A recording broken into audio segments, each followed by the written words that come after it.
हर छोटे बड़े अपडेट के लिए सब्सक्राइब करें हापुड़ हलचल को और बेल आइकन दबाना ना भूलें। कैबिनेट मंत्री सतीश महाना पहुंचे जनपद हापुड़। नमस्कार, मेरा नाम है ललित और आप देख रहे हैं हापुड़ हलचल। हापुड़ के मेरठ रोड स्थित गेस्ट हाउस में भाजपा के कैबिनेट मंत्री सतीश महाना पहुंचे, जहां कैबिनेट मंत्री सतीश महाना का भाजपा कार्यकर्ताओं ने फूलमाला पहनाकर जोरदार स्वागत किया। स्वागत के बाद कैबिनेट मंत्री सतीश महाना ने भाजपा के वरिष्ठ नेताओं से आगामी विधानसभा चुनाव 2022 को लेकर चर्चा की, साथ ही अधिकारियों के साथ विकास कार्यों की समीक्षा भी की। जिसके बाद कैबिनेट मंत्री पिलखुआ के आनंदा दूध प्लांट में पहुंचे और वहां कैबिनेट मंत्री सतीश महाना ने पहुंचकर मंदिर में सबसे पहले दीप प्रज्वलित किया और पौधारोपण किया। उसके बाद पत्रकारों से वार्ता करते हुए कैबिनेट मंत्री ने कहा कि प्रधानमंत्री श्री नरेंद्र मोदी और प्रदेश के मुख्यमंत्री योगी आदित्यनाथ के नेतृत्व में विकास के पथ पर देश और प्रदेश आगे बढ़ रहा है। के अंतर्गत जिस प्रकार से आनंदा ने अपनी प्रेजेंस बनाई है दूध के मार्केट में और मिल्क प्रोड्यूस के अंतर्गत, मेरे लिए हमेशा इस बात की इच्छा थी कि मैं वहाँ पर जाकर स्वयं देखूँ। तो जिस लेटेस्ट टेक्नोलॉजी, जिस हाइजीन के साथ यहाँ पर मिल्क प्रोड्यूस और मिल्क प्रोडक्ट जो बनाए जा रहे हैं, ये निश्चित रूप से प्रशंसा की बात है। और बहुत जल्दी ही जिस प्रकार से अपना एक्सपेंशन के बारे में सोच रहे हैं, तो यहाँ के लोकल किसानों के लिए भी बहुत महत्व की बात होगी। और आनंदा के द्वारा जो पूरे देश और दुनिया के अंतर्गत जो अपनी प्रेजेंस बनाएगी है, उसके लिए मैं शुभकामनाएं देता हूँ। सर, आपने कहा है कि बाराबंकी जो लखनऊ के पास है, वहाँ निवेश के काफ़ी चांसेस हैं, और हापुड़ की बात कर रहे हैं तो ये दिल्ली से लगभग 50 किलोमीटर दूर है। इसके लिए क्या देखिए, मैं इस बात को कहना चाहता हूँ कि पहले 2017 के पहले इंडस्ट्रीज़ का एक माहौल नहीं था उत्तर प्रदेश में।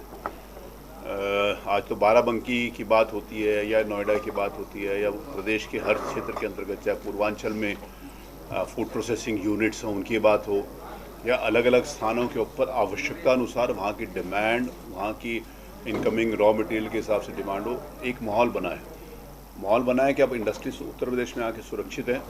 सौभाग्य से जिस समय 2017 में माननीय मुख्यमंत्री जी के द्वारा और हमारे केंद्रीय नेतृत्व के द्वारा मुझे जिम्मेवारी दी गई थी, तो लोग कहते थे इंडस्ट्री डिपार्टमेंट भी कोई डिपार्टमेंट है क्या, ये तो सब नेग्लेक्टेड डिपार्टमेंट था, डिस्कनेक्ट था सरकार के बीच में, इंडस्ट्री के बीच में। एनसीआर का महत्वपूर्ण पार्ट होने के बाद भी, चाहे वो गौतम बुद्ध नगर के हमारी अथॉरिटीज़ हों, कि सारी की सारी यहाँ पर भी कोई नहीं आना चाहता था। देश और दुनिया के अगर ITS की बात करें तो लोग हैदराबाद जाते थे या बेंगलुरु जाते थे।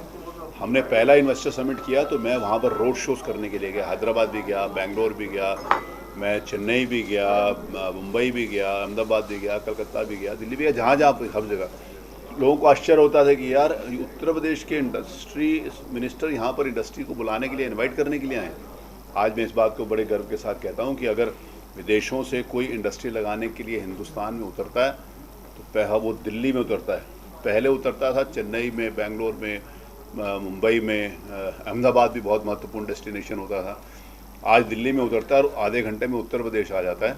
अगले 2.5 सालों में वो उत्तर प्रदेश के ही जेवर एयरपोर्ट उतर उत्तर प्रदेश में अपनी इंडस्ट्री लगाएगा। आज इंडस्ट्रियलाइजेशन का एक नया युग की शुरुआत उत्तर प्रदेश में हुई। सर, यूपी के अंदर चुनाव का माहौल है और बड़ी रुकावट किसे मानते हैं, किसान या ओवैसी? नहीं, ओवैसी तो कहीं चर्चा में नहीं है। ओवैसी हमारे लिए रुकावट नहीं है। ओवैसी हमारे लिए मददगार इस नाते से हैं कि उनकी भाषा, उनका विचार इतना दूषित है कि जिसके साथ जुड़ेंगे उसको ज़ीरो कर देंगे। क्योंकि इस देश की जो संस्कृति है वो उस भाषा को भी स्वीकार करने के लिए तैयार नहीं है, उस स्वभाव को भी स्वीकार करने के लिए तैयार नहीं है जो ओवैसी की भाषा और उनका स्वभाव है।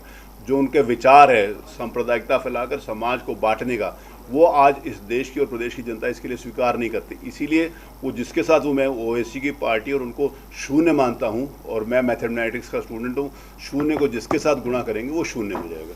और दूसरी बात, जहाँ तक आपने बोला किसान को मानते हैं, किसान को हम सहायक के रूप में मानते हैं, किसान को हम रुकावट के रूप में नहीं मानते। किसान हमारा सहायक है, क्योंकि हमारी सरकार बनने के पहले किसान को उत्तर प्रदेश में बिजली नहीं मिलती थी।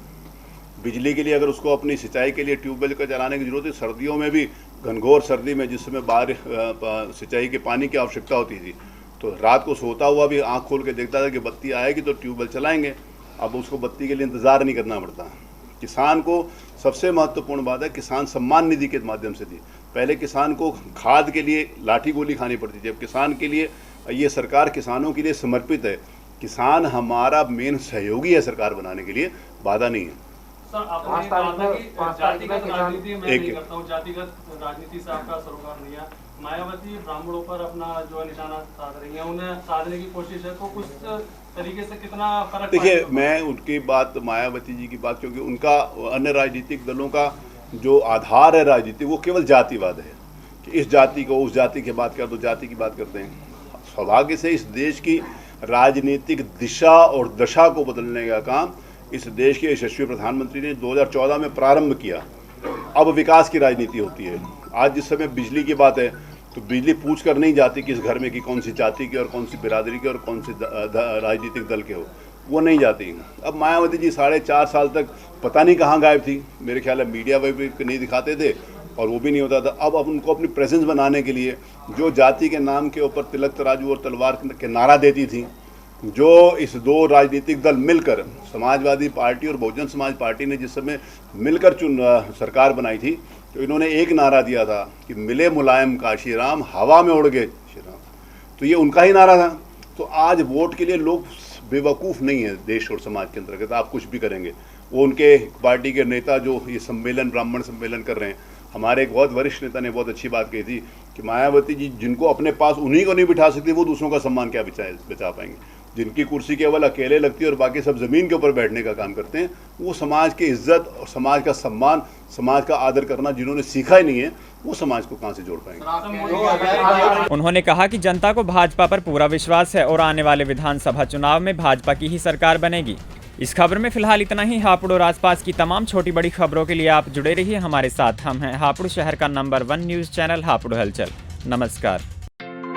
हर छोटे बड़े अपडेट के लिए सब्सक्राइब करें हापुड़ हलचल को और बेल आइकन दबाना ना भूलें।